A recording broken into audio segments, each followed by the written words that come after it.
দেখছেন আপনাদের প্রিয় চ্যানেল রোজ বাংলা। শুরুতেই এক নজরে সংবাদের শিরোনামগুলি। তীব্র দহনে জ্বলছে বাংলা, পুড়ছে রাজ্যবাসী, আরও বাড়বে তাপমাত্রা, লাল এবং কমলা সতর্কবার্তা জারি। অপরদিকে উত্তরবঙ্গে ঝড় বৃষ্টির সম্ভাবনা। মর্মান্তিক মণিপুরে জঙ্গিদের গ্রেনেড হামলা, মৃত্যু হলো বাংলার সিআরপিএফ জওয়ানের। অপরদিকে লক্ষ্মীর ভাণ্ডার প্রকল্পের টাকা আবারও বাড়ছে, বেড়ে হচ্ছে দ্বিগুণ, প্রতি মাসে ভাতা বাড়ছে আরও 1000 টাকা। দেশের মুসলিমদের নিয়ে বিদ্বেষ ভাষণ, দেশের প্রধানমন্ত্রী নরেন্দ্র মোদীর একই পথে হাঁটছেন যোগী আদিত্যনাথ, কেন্দ্রীয় মন্ত্রী অনুরাগ ঠাকুর এবং স্বরাষ্ট্রমন্ত্রী অমিত শাহ জানিয়ে দিলেন, আপনাদের সন্তানদের সম্পত্তি কংগ্রেস ভাগ করে দেবে মুসলিম এবং অনুপ্রবেশকারীদের মধ্যে। অপরদিকে প্রকাশিত হচ্ছে মাধ্যমিক উচ্চ মাধ্যমিকের ফলাফল। উচ্চ মাধ্যমিকে আসছে নতুন নিয়ম, রিভিউয়ের ফলাফল জানা যাবে মাত্র 1 সপ্তাহের মধ্যেই। অপরদিকে কেন্দ্রে ক্ষমতায় এলেই বিজেপি এবার সাথে সাথে বদল করবে দেশের সংবিধান, পাল্টে দেবে দেশের সংবিধান, অভিযোগ কংগ্রেসের। অপরদিকে চাকরি হারিয়েছেন রাজ্যের 26,000 শিক্ষক শিক্ষাকর্মী, ভাগ্য নির্ধারণ সুপ্রিম কোর্টে সোমবার। অপরদিকে রাজ্যে একটা চকলেট বোমা পড়লেই আসছে এনআইএ, সিবিআই, এনএসজি গাড়ি করেই বোমা বিস্ফোরণ নিয়ে আসেনি তো, সন্দেহ প্রকাশ মুখ্যমন্ত্রী মমতা ব্যানার্জির। কংগ্রেস চায় সংখ্যালঘুদের গোমাংস খাওয়ার অধিকার দিতে। ধর্মীয় মেরুকরণে এবার যোগ দিলেন উত্তরপ্রদেশের মুখ্যমন্ত্রী যোগী আদিত্যনাথ। বিস্তারিত জানাবো প্রত্যেকটি খবর, জুড়ে থাকুন একেবারে শেষ পর্যন্ত। নতুন সাথে থাকলে চ্যানেলটিকে সাবস্ক্রাইব করতে ভুলবেন না। আপনার গুরুত্বপূর্ণ মতামত আমাদের কমেন্ট করে লিখে জানাবেন। ইতিমধ্যে চাকরি হারিয়েছেন রাজ্যের 26,000 শিক্ষক এবং শিক্ষাকর্মী। চাকুরিহারা শিক্ষক শিক্ষাকর্মীদের ভাগ্যের চাকা কোন দিকে? পুরোপুরি অন্ধকার নেমে আসবে তাদের জীবনে, নাকি মিলবে আশার আলো? সোমবার মিলবে জবাব সুপ্রিম কোর্টে। এসএসসি নিয়োগ দুর্নীতি মামলায় কলকাতা হাইকোর্টের রায়ে একলপ্তে চাকরি হারিয়েছেন 25,753 জন শিক্ষক অশিক্ষক কর্মী। হাইকোর্টের রায়কে চ্যালেঞ্জ করে ইতিমধ্যে সুপ্রিম কোর্টে গিয়েছে রাজ্য সরকার, স্কুল সার্ভিস কমিশন, মধ্যশিক্ষা পর্ষদ। সুপ্রিম কোর্টে দায়ের করা হয়েছে স্পেশাল লিট পিটিশন। সুপ্রিম কোর্টের রেজিস্ট্রি সূত্রে খবর, সোমবার হতে চলেছে এই মামলার শুনানি। উল্লেখ্য, গ্রুপ সি, গ্রুপ ডি, নবম, দশম, একাদশ, দ্বাদশ মিলিয়ে 2016 সালের মোট 24,640টি শূন্যপদ ঘোষণা করা হয়েছিল। নিয়োগপত্র দেওয়া হয়েছিল 25,753 জনকে। হাইকোর্টের রায়ে সমস্ত নিয়োগপত্র প্যানেল বাতিল করা হয়েছে। মানবিক কারণে চাকরি যায়নি ক্যান্সার আক্রান্ত সোমা দাসের। এবার সোমবার সুপ্রিম কোর্টের রায়ে চাকুরিহারা শিক্ষক অশিক্ষক কর্মীদের মুখে হাসি ফুটবে কিনা, নাকি নেমে আসবে জীবনের চরম অন্ধকার, সেটাই দেখার। বিজেপি এবার ক্ষমতায় এলেই বদলে দেবে দেশের সংবিধান, অভিযোগ কংগ্রেসের। বিজেপিকে ফের একবার আক্রমণ করলেন কংগ্রেস নেত্রী প্রিয়াঙ্কা গান্ধী। জানালেন, এবার যদি বিজেপি ক্ষমতায় আসে তবে তারা দেশের সংবিধানটা পুরোপুরি বদলে দেবে।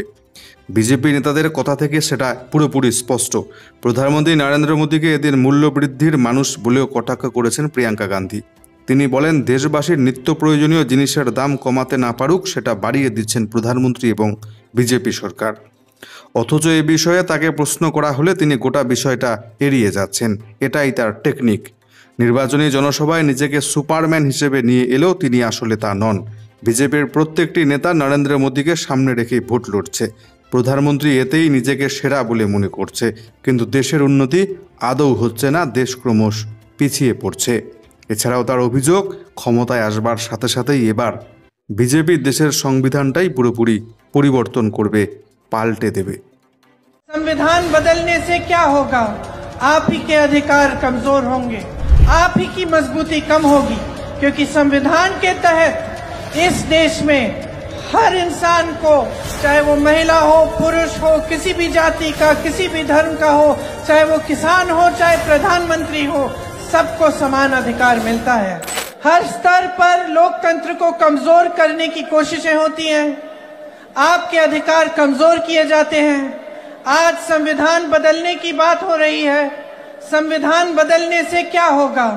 आप ही के अधिकार कमजोर होंगे, आप ही की मजबूती कम होगी, क्योंकि संविधान के तहत इस देश में हर इंसान को, चाहे वो महिला हो, पुरुष हो, किसी भी जाति का, किसी भी धर्म का हो, चाहे वो किसान हो, चाहे प्रधानमंत्री हो, सबको समान अधिकार मिलता है। शायद इस देश में पहली बार ऐसा हुआ होगा कि चुनाव से पहले दो मुख्यमंत्रियों को गिरफ्तार किया गया है।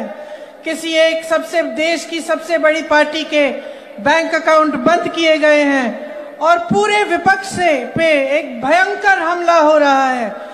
प्रधानमंत्री सुबह से शाम तक यही कहते रहते हैं कि पूरी दुनिया भ्रष्ट है, सारे नेता भ्रष्ट हैं, सिर्फ वही एक ईमानदार और पाक है। অপরদিকে মণিপুরে জঙ্গিদের গ্রেনেড হামলা, মৃত্যু রাজ্যের সিআরপিএফ জওয়ানের।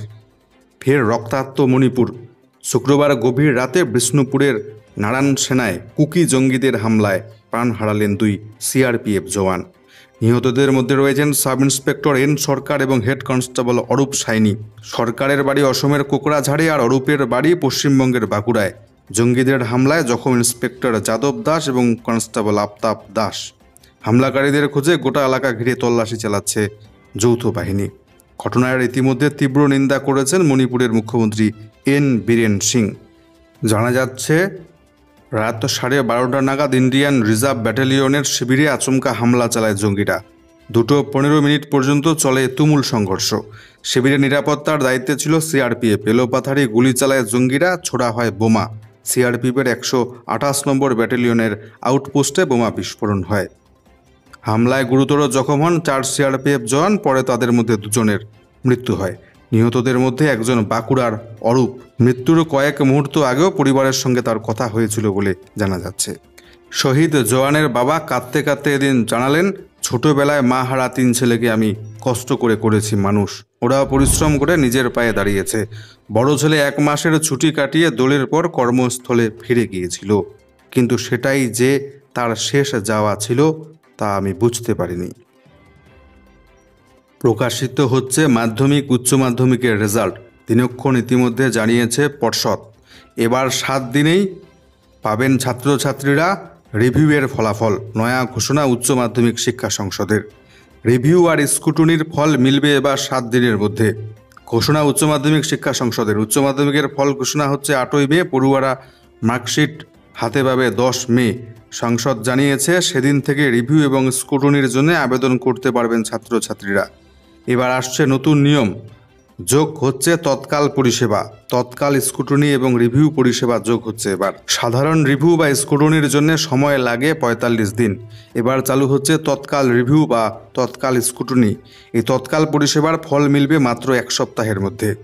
তৎকাল স্কুটনি বা রিভিউয়ের আবেদনের সময়সীমা থাকছে 10 তারিখ দুপুর 2টো থেকে 13 তারিখ মধ্যরাত পর্যন্ত। তৎকাল স্কুটনি বা রিভিউয়ের জন্য নতুন মূল্য নির্ধারণ করা হয়েছে সংসদের তরফে। জানানো হয়েছে তৎকাল স্কুটনির জন্য দিতে হবে 800 টাকা, অপরদিকে তৎকাল রিভিউয়ের জন্য দিতে হবে 600 টাকা। অপরদিকে সাধারণ স্কুটনি করাতে হলে দিতে হবে 150 টাকা। রিভিউ করাতে হলে সাধারণ রিভিউ করাতে হলে দিতে হবে 200 টাকা। সংসদের তরফেও জানানো হয়েছে 7 দিনের মধ্যেই ফলাফল প্রকাশ না করতে পারলে সাধারণ রিভিউ বা স্কুটনির মূল্য বাদ দিয়ে বাকিটা ফেরত দিয়ে দেবে সংসদ ছাত্রছাত্রীদের। বিস্ফোরক অভিযোগ করলেন রাজ্যের মুখ্যমন্ত্রী মমতা ব্যানার্জি। চকলেট বোম পড়লে রাজ্যে আসছে এনএসজি। তারাই গাড়ি করে নিয়ে আসেনি তো বোমা গোলা বারুদ, বিস্ফোরক দাবি মমতা ব্যানার্জির।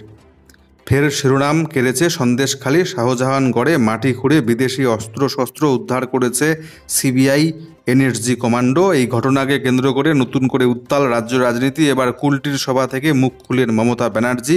বিস্ফোরক দাবি তার সন্দেহ কেন্দ্রীয় তদন্তকারী সংস্থার আধিকারিকরাই গাড়িতে করে অস্ত্রশস্ত্র নিয়ে সন্দেশখালীতে যায়নি তো। শনিবার তৃণমূল প্রার্থী শত্রুঘ্ন সিনহার সমর্থনে কুলটিতে নির্বাচনী প্রচারে গিয়েছিলেন দলনেত্রী। সন্দেশখালীতে অস্ত্র উদ্ধারের প্রসঙ্গে তিনি বলেন, বাংলায় একটা চকোলেট বোমা ফাটলেও এনআইএ, সিবিআই, এনএসজি চলে আসছে, যেন যুদ্ধ ভাব। রাজ্য পুলিশকে জানায়নি, কি পাওয়া গিয়েছে জানা যায়নি।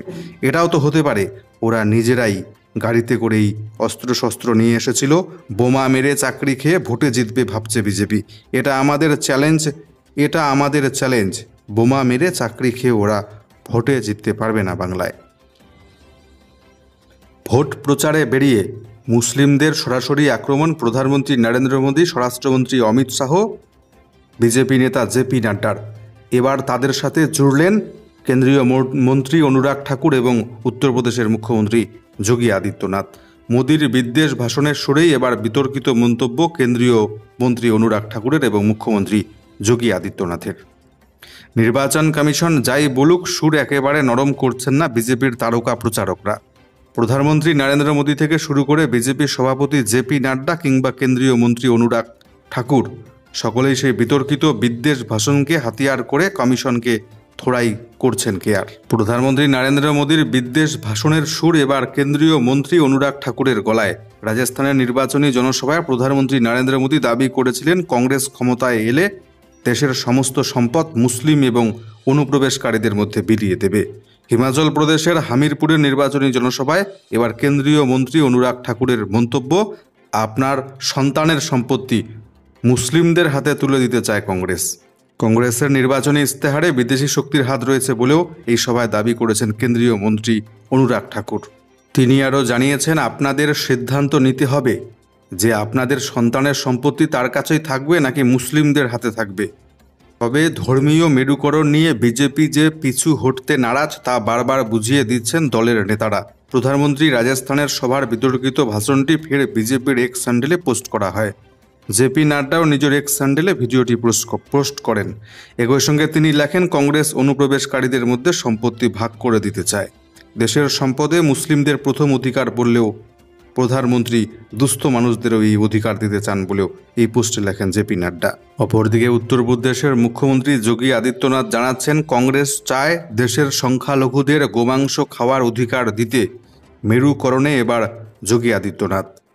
প্রধানমন্ত্রী নরেন্দ্র মোদী, কেন্দ্রীয় স্বরাষ্ট্রমন্ত্রী অমিত শাহ, বিজেপি সভাপতি জেপি নাড্ডার পরে এবার ভোটের প্রচারে সংখ্যালঘু জনগোষ্ঠীকে নিশানা করার অভিযোগ উঠল উত্তরপ্রদেশের মুখ্যমন্ত্রী যোগী আদিত্যনাথের বিরুদ্ধে। শুক্রবার বিজেপি প্রার্থীর সমর্থনে আয়োজিত এক জনসভায় যোগী আদিত্যনাথ বলেন, এই নির্লজ্জ কংগ্রেসের লক্ষ্যই হল গো হত্যা করে সংখ্যালঘুদের মাংস খাওয়ার অধিকার দিয়ে দেওয়া। মোরাদাবাদের সভায় যোগী আদিত্যনাথের অভিযোগ, কংগ্রেস নেতৃত্বের উদ্দেশ্য গো মাতাকে কসাইদের হাতে তুলে দেওয়া। মোদী এবং জেপি নাড্ডার মতো সরাসরি মুসলিম শব্দ ব্যবহার না করলেও যোগীর নিশানায় যে দেশের বৃহত্তম সংখ্যালঘু জনগোষ্ঠী সেটা কিন্তু বুঝতে পেরেছেন বিরোধীরা। প্রধানমন্ত্রী মোদীও শুক্রবার দুপুরে বিহারের আরারিয়ায় বিজেপির সভায় বলেছিলেন, কর্ণাটকে দলিত অনগ্রসরদের কোটা ছাঁটাই করে মুসলিমদের দিতে চাইছে কংগ্রেস। তীব্র দহনে জ্বলছে বাংলা, পুড়ছে গোটা রাজ্যবাসী, বিশেষ করে সমগ্র দক্ষিণবঙ্গ এবং উত্তরবঙ্গের একাংশ। আরও বাড়বে তাপমাত্রা, 1 মে পর্যন্ত চলবে তীব্র তাপপ্রবাহের সতর্কবার্তা জারি করল আবহাওয়া দপ্তর। চাতক পাখির মতো বৃষ্টির জন্য অপেক্ষা ক্রমশ হচ্ছে দীর্ঘায়িত। প্রায় এক পক্ষকাল কালবৈশাখীর কোনো দেখা নেই। 17 এপ্রিল থেকে টানা চলছে তীব্র গরমের দাপাদাপি। এর মধ্যে আবহাওয়া দপ্তর জানিয়ে দিল, চলতি তাপপ্রবাহ পরিস্থিতি থেকে আপাতত মিলবে না রেহাই। আগামী 1 মে বুধবার পর্যন্ত দক্ষিণবঙ্গে তীব্র থেকে তীব্রতর তাপপ্রবাহ অব্যাহত থাকছে। সর্বোচ্চ তাপমাত্রা আরও 1 থেকে 2 ডিগ্রি সেন্টিগ্রেড বাড়বে বলে জারি হয়েছে সতর্কবার্তা। ইতিমধ্যে বিভিন্ন জেলায় লাল সতর্কবার্তা এবং কমলা সতর্কবার্তা জারি করেছে আবহাওয়া দপ্তর। উত্তরবঙ্গের 2 দিনাজপুর, মালদহ জেলায় মঙ্গলবার পর্যন্ত তীব্র তাপপ্রবাহের কমলা সতর্কবার্তা জারি করা হয়েছে। জলপাইগুড়ি, আলিপুরদুয়ার, কোচবিহার জেলায় তাপপ্রবাহ না হলেও অস্বস্তিকর গরম বজায় থাকবে সোমবার পর্যন্ত। তবে হিমালয়ের সংলগ্ন 5 জেলায় 1 মে পর্যন্ত বিক্ষিপ্তভাবে ঝড় বৃষ্টিও হতে পারে বলে আবহাওয়া দপ্তর জানিয়েছে। পশ্চিম মেদিনীপুরের কলাইকুণ্ডায় শুক্রবার সর্বোচ্চ তাপমাত্রা ছিল 44.7 ডিগ্রি সেন্টিগ্রেড। শনিবার সেটা বেড়ে দাঁড়িয়েছে 45.8 ডিগ্রি সেন্টিগ্রেড, যা রাজ্যের মধ্যে সর্বোচ্চ।